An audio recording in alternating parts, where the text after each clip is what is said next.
নমস্কার, আমি ডক্টর বোধিসত্ত্ব খান চলে এসেছি সহজ শেয়ার বাজারের আরেকটি নতুন এপিসোড নিয়ে। প্রিয় বন্ধুরা, আশা করি সবাই ভালো আছেন এবং সুস্থ আছেন। আজকের মার্কেট অবশেষে বিনিয়োগকারী বা ট্রেডারদের কিছুটা হলেও নিষ্কৃতি দিল। এটাকে ঠিক আক্ষরিক অর্থে রিলিফ র্যালি বলা যায় কিনা সেটা নিয়ে সন্দেহ রয়েছে বটে, তবে বেশ কিছু ফ্যাক্টরস আজকের ভারতবর্ষের তথা ভারতীয় শেয়ার বাজারের পক্ষে কাজ করেছে। বিগতকাল রাতেই আলোচনা করেছিলাম যে কেন ভারতীয় শেয়ার বাজারের পক্ষে সব কিছু নেগেটিভ নয়। আজকের নতুন এমন কিছু কারণ এসেছে যার ফলে নতুন সম্ভাবনা তৈরি হচ্ছে, অর্থাৎ যে অন্ধকারের মধ্যে দিয়ে আমরা পাস করছি সেখান থেকে হয়তো কিছুটা আশার আলো আমরা দেখলেও দেখতে পারি। তার মধ্যে অন্যতম যে কারণ সেটা ডেফিনেটলি ক্রুড অয়েল এবং ব্রেন্ট ক্রুডের দাম আজকের দিনেও কমে যাওয়া। ক্রুড অয়েল প্রায় 2% পতন নিয়ে ট্রেড করছিল এবং $90 নিচে নেমে গেছে, $89.57 প্রতি ব্যারেল ট্রেড করছিল।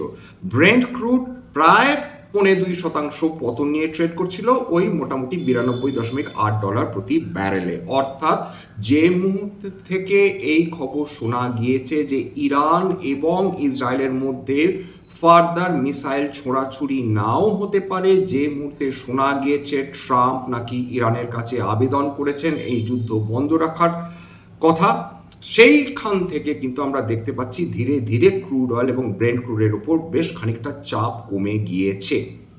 অন্যদিকে এশীয় বাজারের প্রত্যাবর্তনও কিন্তু একটা পজিটিভ ফ্যাক্টর হিসাবে কাজ করেছে, বিশেষত ভারতীয় শেয়ার বাজারের উত্থানের পেছনে। বিগত দুদিন লিটল মেহেম চলছিল, রক্তাক্ত হয়ে গেছিল বিভিন্ন এশীয় বাজার। এক একটা দেশের স্টক এক্সচেঞ্জগুলোতে বিভিন্ন ইন্ডাসেসগুলো সেটা 4 থেকে 9% মধ্যে পরপর দুদিন আমরা পতন দেখে ফেলেছিলাম, এবং যেগুলো ব্রডার মার্কেটের অন্তর্গত বিভিন্ন স্টকস, বিশেষত এআই রিলেটেড স্টক, সেগুলোতে তো 40 থেকে 50% অব্দি কারেকশন চলে এসেছিল। আজকের সৌভাগ্যবশত সমস্ত এশীয় বাজার আবার প্রত্যাবর্তন করেছে, বিশেষত সেই দেশের ইন্ডেক্সগুলো বা ইন্ডাসেসগুলো যারা সবচেয়ে বেশি পতন দেখেছিল।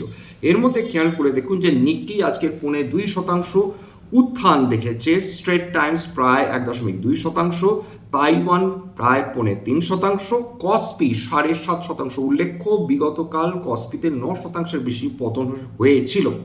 এছাড়া জাকার্তা বিগত দুদিন ধরে দারুণ পতন দেখছিল, সেটা আজকে 7% বেশি উত্থান দেখেছে। সাংঘাই সেটা 1.26% উত্থান দেখেছে। খুব স্বাভাবিকভাবে ভারতীয় শেয়ার বাজারও যে এর ফলে উজ্জীবিত হবে সেটা ডেফিনেটলি নতুন করে কিছু বলার নয়। আজকের সমস্ত সেক্টর, প্র্যাকটিক্যালি সমস্ত সেক্টরে আমরা একটা পজিটিভ মুভমেন্ট দেখতে পেয়েছি, কেবলমাত্র আইটি সেক্টর বাদ দিয়ে। আইটি সেক্টর যে তিমিরে ছিল সেই তিমিরেই রয়েছে, কেবলমাত্র 2026-এ প্রায় 22.5% কাছাকাছি পতন ইতিমধ্যেই দেখে ফেলেছে। আজকের অটোমোটিভ সেক্টর সেটা প্রায় 1.3%, ব্যাংকিং অ্যান্ড ফিনান্সিয়াল সার্ভিসেস 1.8%-এর কাছাকাছি উত্থান, সিমেন্ট 1%, কেমিক্যালস 1.4%, কংগ্লোমারেটস প্রায় 1.16%, কনজিউমার ডিউরেবলস প্রায় 1.55%, এছাড়া ইঞ্জিনিয়ারিং ক্যাপিটাল গুডস 1.1%, ম্যানুফ্যাকচারিং 0.82% উত্থান আজকে দেখেছে। তবে যেটা সবচেয়ে বেশি সারপ্রাইজিং সেটা হচ্ছে এতদিন আমরা কারেন্ট অ্যাকাউন্ট ডেফিসিট নিয়ে আলোচনা করছিলাম, বারবার এই চিন্তা ব্যক্ত করছিলাম যে যেভাবে সোনার দাম এবং আন্তর্জাতিক বাজারে ক্রুড অয়েলের দাম ক্রমাগত বৃদ্ধি পেয়ে চলেছে, তার ফলে ভারতবর্ষের কারেন্ট অ্যাকাউন্ট ডেফিসিট হয়তো বা বৃদ্ধি হতে পারে, এবং ঠিক বিশেষজ্ঞদের সম্পূর্ণ ভুল প্রমাণ করে দিয়ে এই লাস্ট কোয়ার্টারে ভারতের যে কারেন্ট অ্যাকাউন্ট সেটা সারপ্লাস এসছে কত টাকার, প্রায় $7.1 বিলিয়ন কারেন্ট অ্যাকাউন্ট সারপ্লাস। অর্থাৎ আমরা রপ্তানি বেশি করেছি, আমদানি কম করেছি, এটা সমস্ত বিশেষজ্ঞদের চমকে দিয়েছে। $7.1 বিলিয়ন মানে প্রায় 67,000 কোটি টাকা অতিরিক্ত ভারতবর্ষ তারা রপ্তানি করতে সক্ষম হয়েছে। এটা যেভাবে এক নম্বর একটা পজিটিভ একটা নিউজ, এর মধ্যে মাথায় রাখতে হবে যে ম্যানুফ্যাকচার্ড গুডস সেইটা হয়তো আমরা তত পরিমাণ রপ্তানি করতে পারিনি, কিন্তু যেটা আমাদের কারেন্ট অ্যাকাউন্ট সারপ্লাসকে সাহায্য করেছে, সেটা ডেফিনেটলি যে বিভিন্ন ধরনের পরিষেবা আমরা এক্সপোর্ট করে থাকি সেটা দারুণভাবে বৃদ্ধি পেয়েছে। এর সঙ্গে আমরা এর আগে বহুবার আলোচনা করেছি, ফরেন রেমিটেন্সের দিক থেকে ভারতবর্ষ বিশ্বের 1 নম্বর দেশ, অর্থাৎ বিশ্বের বিভিন্ন দেশের বিভিন্ন মানুষ অন্যান্য দেশে গিয়ে তারা যে পরিমাণ রোজগার করেন তার একটা অংশ তারা নিজেদের ঘরে পাঠান, ভারতবর্ষ ব্যতিক্রম নয়। এই ক্ষেত্রে ভারতবর্ষের ক্ষেত্রে যেটা সুবিধা হয়েছে যে ভারতবর্ষের যারা বা ভারতীয় যে মানুষরা যারা বিদেশে গিয়ে রোজগার করেন তারা যে পরিমাণ টাকা ভারতবর্ষে ফেরত পাঠান সেটা বেশ খানিকটা বেড়েছে, যার ফলে আমাদের কারেন্ট অ্যাকাউন্ট সারপ্লাস হতে অনেকটা আমরা সুবিধা পেয়ে গিয়েছি। ডেফিনেটলি এই পজিটিভ নিউজগুলো আজকে সার্বিকভাবে কিন্তু ভারতীয় শেয়ার বাজারকে হেল্প করেছে। তবে চিন্তার বিষয় কি নেই, চিন্তার বিষয় কয়েকটা জায়গা তো অবশ্যই। টিসিএস আজকে 52 সপ্তাহের নিম্ন স্তর পুনরায় ছুঁয়ে ফেলেছে। রিলায়েন্স ইন্ডাস্ট্রিজ সেইটা আজকের কেবলমাত্র আজকে নয় বিগত কালও তার সেটা 52 সপ্তাহের নিম্ন স্তর ছুঁয়ে গিয়েছিল। অর্থাৎ রিলায়েন্স ইন্ডাস্ট্রিজ যেটা ভারতবর্ষের সবচেয়ে বড় কোম্পানি ছিল সেটা ক্রমাগত আন্ডার পারফর্ম করে চলেছে।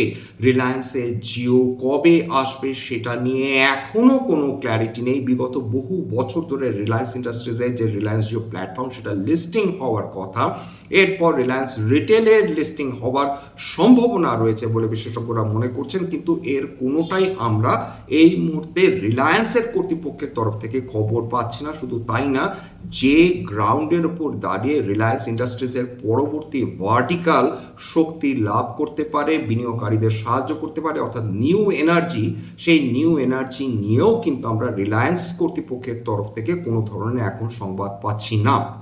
উল্টো দিকে রিলায়েন্সের নিয়ারেস্ট কম্পিটিটর অর্থাৎ আদানি গ্রিন এনার্জি অর্থাৎ রিলায়েন্স নিউ এনার্জি তারা কিন্তু ক্রমাগত আউট পারফর্ম করে চলেছে, কারণ তারা অলরেডি তারা রিনিউয়েবল এনার্জি তারা প্রোডাকশন বা ম্যানুফ্যাকচারিং করা শুরু করে দিয়েছে। সেই জায়গাটা নিরিখে কিন্তু ভারতবর্ষের সেরা দুটি গ্রুপ বা সবচেয়ে বড় দুটি গ্রুপের মধ্যে যে কম্পিটিটিভ লড়াই সেখানে কিন্তু রিলায়েন্স ইন্ডাস্ট্রিজ বেশ খানিকটা পিছিয়ে পড়েছে বললে অত্যুক্তি হয় না।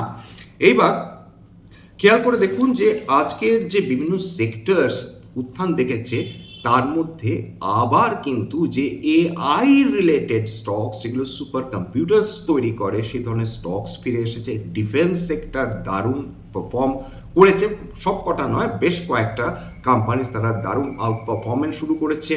ভারত সরকার বারবার রিটারেট করছেন তাদের ফোকাস কিন্তু ডিফেন্সের উপর থাকতে চলেছে, সেটা বিগত বাজেটেও আমরা রিফ্লেক্টেড হতে দেখেছি। আমরা এটাও প্রত্যাশা করতে পারি যে ডিফেন্স নিয়ে যেভাবে ভারত সরকার ফোকাস করছেন আগামী কয়েকটা বাজেটেও ডিফেন্সের ওপর নজর নিশ্চিন্তভাবে ভারত সরকারের থাকতে চলেছে। শুধু তাই না, ভারত যেভাবে একের পর এক বিভিন্ন ডিফেন্স ইকুইপমেন্টস তার মধ্যে মিসাইলস রয়েছে প্রভৃতি নিয়ে এক্সপেরিমেন্টেশন শুরু করেছে এবং ডেলিভার করা শুরু করছে বিভিন্ন বন্ধু ভাবাপন্ন দেশগুলোতে, তার ফলে ভারতের ডিফেন্স রিলেটেড যে ছবি সেটা ক্রমাগত বিশ্বের বিভিন্ন দেশগুলোর কাছে উজ্জ্বল হয়ে উঠছে। পার্টিকুলারলি সাইপ্রাস নিয়ে যে গ্রিস এবং টার্কির মধ্যে লড়াই চলছে, মানে ঠান্ডা লড়াই আপাতত, সেইখানে ভারতবর্ষ অবশ্য গ্রিসের পক্ষ নিয়েছে এবং গ্রিসকে ভারতবর্ষ নানা ধরনের ডিফেন্স ইকুইপমেন্টস তারা প্রোভাইড করতে বদ্ধপরিকর। সেইটা কিন্তু টার্কির মতন দেশের ক্রমাগত চিন্তা ভাবনা বৃদ্ধি করে চলেছে, কারণ মনে রাখতে হবে বিশ্বের হাতে গোনা যে কটা দেশ পাকিস্তানকে সমর্থন করে থাকে তার মধ্যে অন্যতম দেশ কিন্তু টার্কি। তার ফলে টার্কির যারা ততটা বন্ধু ভাবাপন্ন দেশ নয় যেমন গ্রিস, কারণ সাইপ্রাসের একটা অংশ টার্কিশ যারা বংশোদ্ভূত তাদের আন্ডারে, আবার সাইপ্রাসের একটা অংশ গ্রিক যারা বংশোদ্ভূত তাদের হাতে। এইটা নিয়ে কিন্তু বহু বছর ধরে টার্ময়েল চলছে।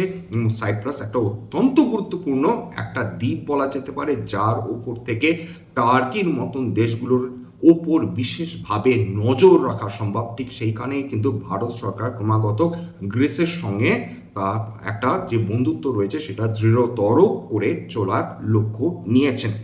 যাক, আরেকটা খবর যেটা সামনে এসেছে, যদিও এটা মানে ফ্যাক্ট চেকিং আপনাদেরই করতে হবে, কারণ সেইটা যেহেতু ইরান এবং আমেরিকা সংক্রান্ত বারবার বলা হচ্ছে যে কোনো ঘন্টাতেই ইরান এবং আমেরিকার চুক্তি সম্পাদিত হতে পারে।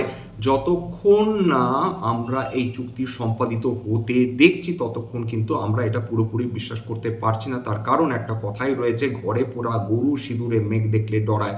যতক্ষণ না আমরা প্রকৃত অর্থে শান্তি দেখছি, যতক্ষণ আমরা ক্রুড অয়েল বা ব্রেন্ট ক্রুডের দামে ক্র্যাশ দেখছি বা একটা বড় পতন দেখছি, ততক্ষণ কিন্তু এই ধরনের ঘটনাকে কেবলমাত্র রটনা বলেই মনে হবে।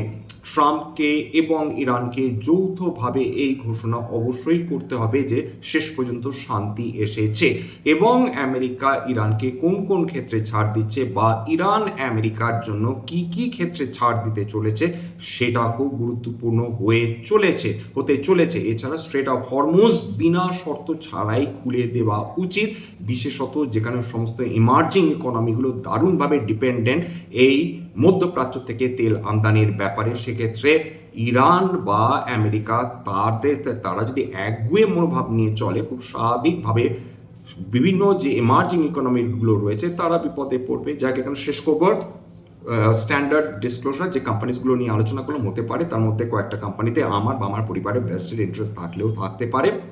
ভবিষ্যতে আমরা যদি নতুন করে কিনি বা বিক্রি করে আগাম বিজ্ঞপ্তি দিয়ে কিনতে বা বিক্রি করতে পারবো না। স্ট্যান্ডার্ড ডিসক্লেমার, এটা কেবলমাত্র একটা এডুকেশনাল চ্যানেল। বাঙালি বিনিয়োগকারীদের ইনভেস্টার অ্যাওয়ারনেস বৃদ্ধির জন্য এখানে কোনো ধরনের কোনো শেয়ারের buy sell recommendation, suggestion, advice এমনকি ইনফ্লুয়েন্স করার প্রচেষ্টা নেই। আমার কথা শুনে যদি কোনো অ্যাসেট বা কোনো শেয়ারের বাই সেল সিদ্ধান্ত নেন, ক্ষতির মুখোমুখি হতে পারেন। সুতরাং সবসময় একজন সেবি রেজিস্টার্ড ইনভেস্টমেন্ট অ্যাডভাইজারের পরামর্শ নেওয়ার চেষ্টা করবেন বা নিজের ডিউ ডিলিজেন্স করবেন। এবং সবশেষে যেটা বলি, যদি এই ধরনের এপিসোড আপনাদের ভালো লাগে প্লিজ একটা লাইক দেবেন, প্লিজ সাবস্ক্রাইব করবেন, এবং যদি সত্যি মনে আমার বাঙালি ভাই বোনদের জীবনে একটুখানি ভ্যালু অ্যাড করতে পেরেছি, নিজের গ্রুপে শেয়ার করে দেওয়ার চেষ্টা করবেন। নমস্কার।